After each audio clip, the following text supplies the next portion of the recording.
and a truly essential skill in the modern financial world. Topic today is keep the spark alive, living with passion in your CA journey. To lead us its artful territory, we are pleased to have with us a distinguished speaker, CA Jimmy Modi ji.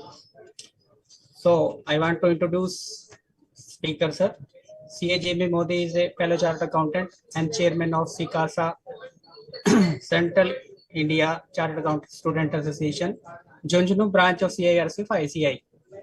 A practicing chartered accountant from Junjunu, Rajasthan. He holds degree in BCom, LLB, and LLM.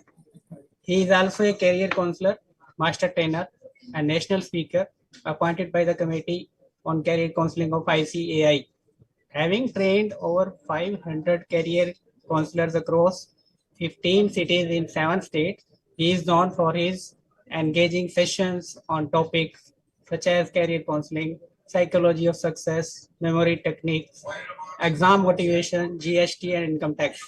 A certified practitioner trainer from Sneh Academy, Ahmedabad, he has also anchored various social events and programs. Notably, he holds a record in the World Bank of Records, London, for listening to a 16-hour non-stop motivational speech during the Jaipur Learning Festival. Let us give a warm welcome to CA Jimmy Modi ji. Please, over to speaker, sir. Thank you, sir. Thank you very much. So, good evening, students. How are you? Madam President. So, before proceed, I want to express my gratitude towards the Board of Studies Operations, the Institute of Chartered Accountants of India, Management Committee, very young and dynamic leader, CA Rohit Ruwatia ji, CA Sanjeev Sanghi ji, the students and entire fraternity to give me this opportunity to express my views and thoughts on a very passionate topic, which is keep the spark alive, living with passion in your CA journey.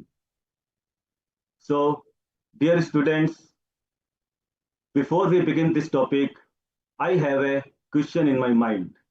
What is the game of life all about? Can a human being set his routine as per his own wish and will? Obviously not.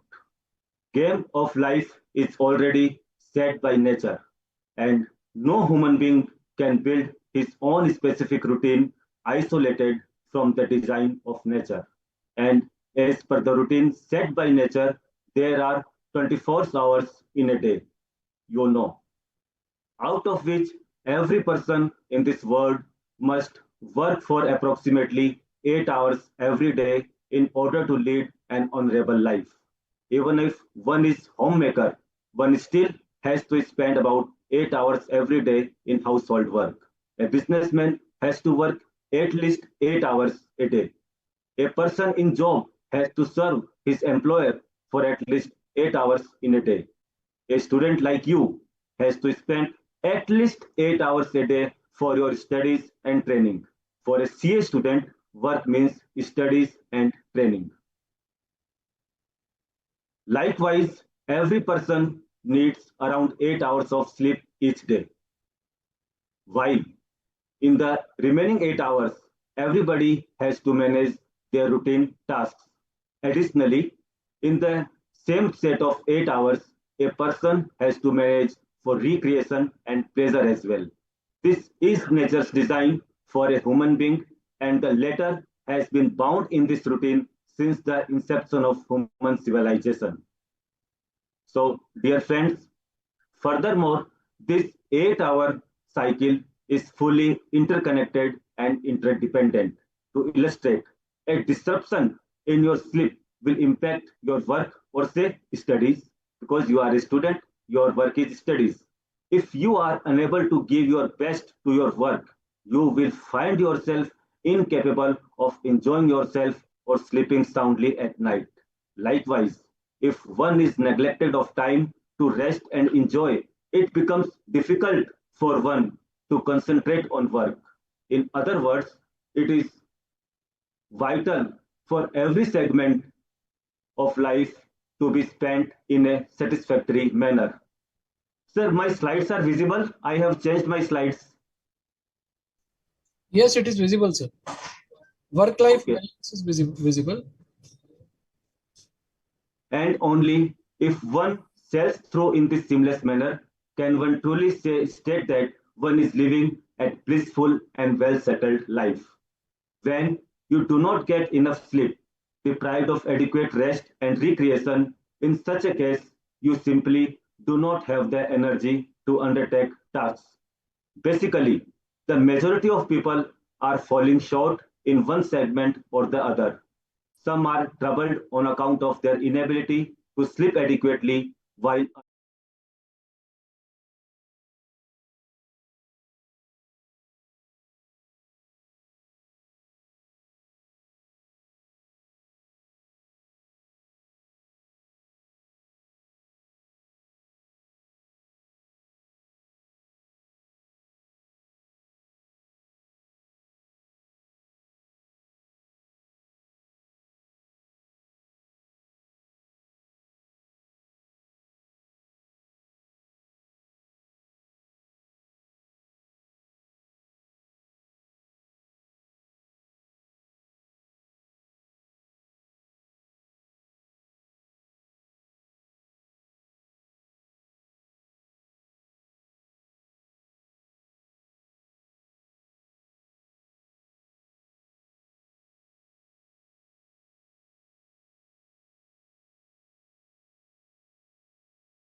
but curiosity prevented him from doing so.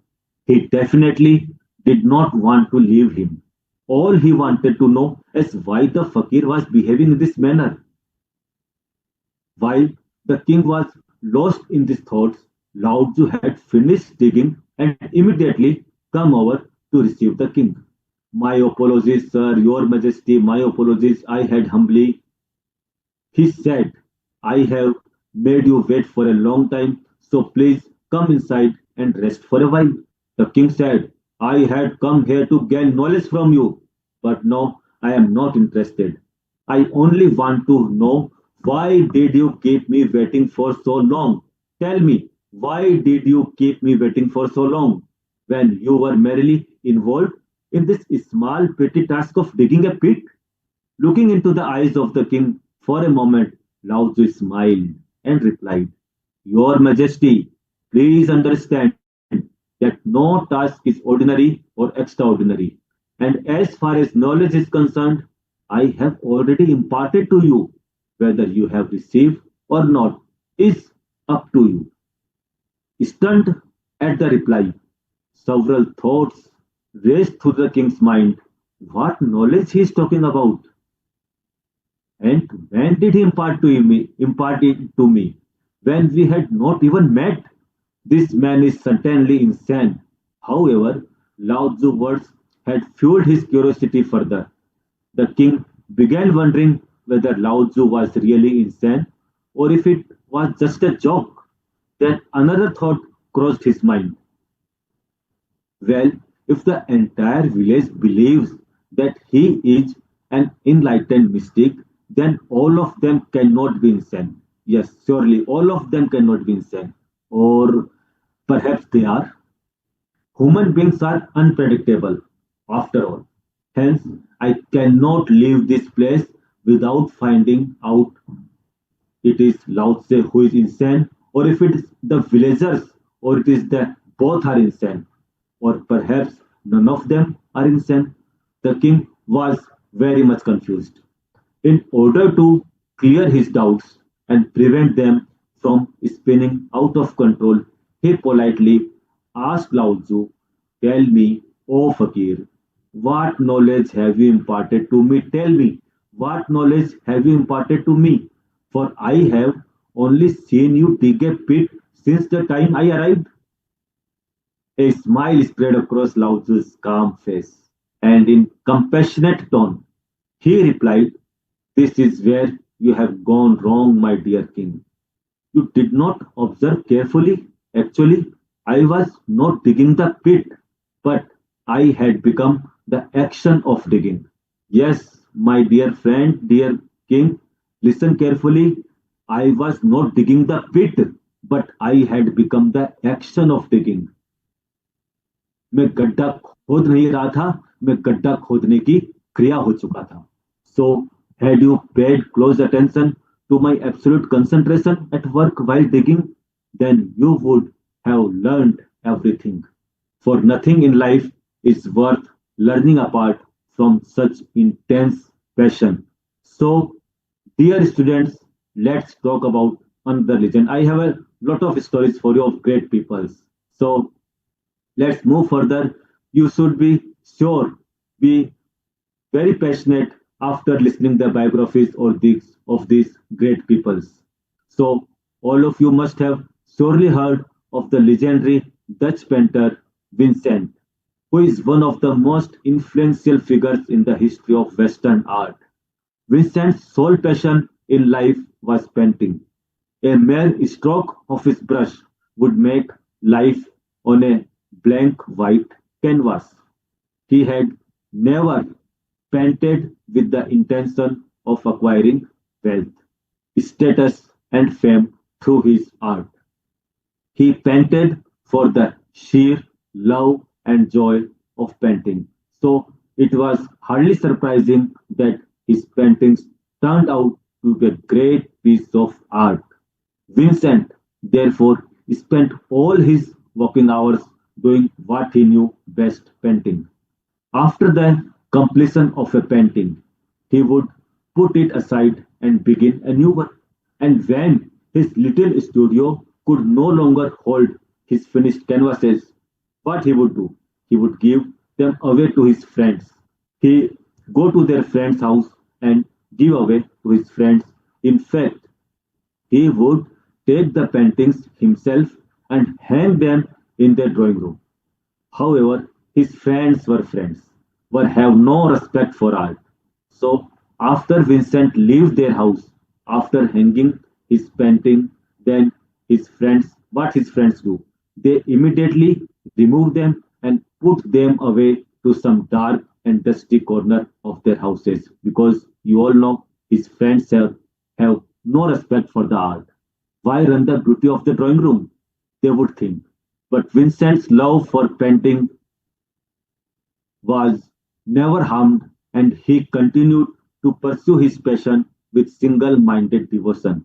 And when his paintings piled up, he would once again head to a friend's home and gift it to them. The friend would hang it on his wall to please Vincent and later dump it in a corner of his house the moment he left. Vincent never realized that he had hung up his paintings on those same walls on earlier occasions.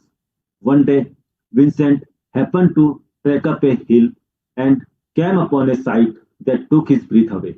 It was evening and the sun was about to set. Bathed in the bright glow of the setting sun, the green hills were enveloped in a golden color. What a grand view it was, indeed. Inspired by the breathtaking, beautiful landscape, Vincent decided to give lasting fame to his splendor of nature in a painting. And thus, for months, Vincent trekked up the hill every single day to capture the beauty of the setting sun on his canvas. Such passion was bound to yield amazing results. And sure enough, Vincent's painting of the sunset turned out to be a masterpiece. It caught the attention of the world, propelling him towards international fame and success. Soon enough, there was a huge demand for his old paintings too. Yes, a huge demand created for his old paintings too, and in no time they too began selling for a huge price. For Vincent's friends, who it was a lottery, as the paintings which they earlier had looked down upon with disrespect because they have no respect with regard to art, were now proudly displayed in their living rooms. Some of them even made a fortune by selling those paintings at incredibly high prices. Yes, those friends get so much excited to sell these paintings because they were going to sell at incredibly high prices. So, dear students, what we learned from that story of Vincent the Great Painter? The moral is success is achieved only when works and the extent of success is directly dependent on the quality of one's work. Needless to say, a superlative quality in one's work is possible only with intense passion. So, dear students, you have to show your intense passion in your studies. Apart from time, there is no other formula or rule for success. If one focuses totally on the task instead of its result, then success is only a matter of time, sooner or later. One is bound to achieve it. Therefore, always bear in mind that Krishna's lesson to Arjun in the Bhagavad Gita. You all know that perform your deeds diligently without worrying about their fruit. कर्म करो लेकिन फल की इच्छा मत करो is the greatest formula for success given by Sri Krishna. So, dear students, let's move further to another interesting story of great Mirza Ghalib. So, dear students, the legendary Urdu poet Ghalib lived in northern India during the Mughal era. Ghalib was a prolific writer and tremendously passionate about poetry. Words seemed to flow out seamlessly from his pen as if emerging from deep within his soul. But along with poetry, Ghalib possessed an incredible zest for life. But all the wealth that Ghalib possessed was a treasure house of poetry from which he could barely earn enough. He was very poor, he was suffering from money. But for Ghalib, however, these were tiny matters, not worth worrying about. Mr. Ghalib was never worried about how much he has. But the ways of the world are different, and Ghalib could not sustain his lavish lifestyle on his passion alone. His debts started mounting, and the situation worsened to such an extent that debtors began harassing him and making life difficult for him. This not only hampered the pursuit of his passion and lifestyle, but as a result, he had to endure great mental stress as well. Yes, it was during this time that he received good news of some ancestral property he had inherited in Kolkata. He had a property inherited in Kolkata. Selling the property would free him of the burden of debt. This opportunity was just what he needed. So he immediately set off for Calcutta from Delhi. But Ghalib was so obsessed with poetry that throughout his journey he recited his nazms to anyone willing to hear him and reached Kolkata only after a year. No, this is called passion, dear students. Yes, this is called passion. He was penniless and his debtors were regularly disturbing him, regularly, tremendously. The inheritance property would not only clear all his sufferings and free him of debt, but he could also pass the rest of his life in relatively comfort by selling his inherited property that was located in Kolkata. But what did Ghalib do? Passionate by his love for property, he gave preference to what? He gave preference to poetry over property. He was not bothered about the property. He was not about his poverty. He was passionate towards his poetry. So, what we learned from the passion of Mirza Ghalib is that a person whose passion remains undiminished even in the face of crisis and need can create immortal works of art. A life devoid of passion is a life wasted. Yes, dear friends, a life devoid of passion is a life wasted. So you must have passion of what we have learned from all these great personalities. We should have passion in our work, in our life, in our studies, in our training. Whatever work we do, we should be passionate about it. So keep your passion high, keep your morale high, keep working, keep the spark alive, and all the best for your passionate CA journey, dear students. So that's all from my side. Thank you.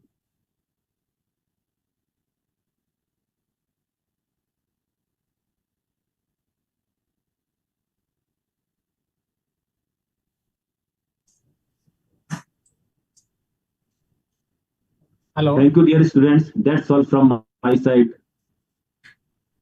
So, thank you, sir. Thank you so much, CA Jimmy Modi ji, for this insightful and power packed session on Keep the Spark Alive, living with passion in your CA journey. You have truly shown us that beyond just crunching numbers, it is how we communicate them that drives real decisions. To all our participants, thank you for your presence and enthusiastic engagement today. We hope this session will assist in a positive manner on said topic. Let us continue the spirit of learning as part of this Run and Rate 100 webinar series and take every opportunity to grow us as future ready CA professionals. Until next time, take care and keep learning, sir. Thank you, sir.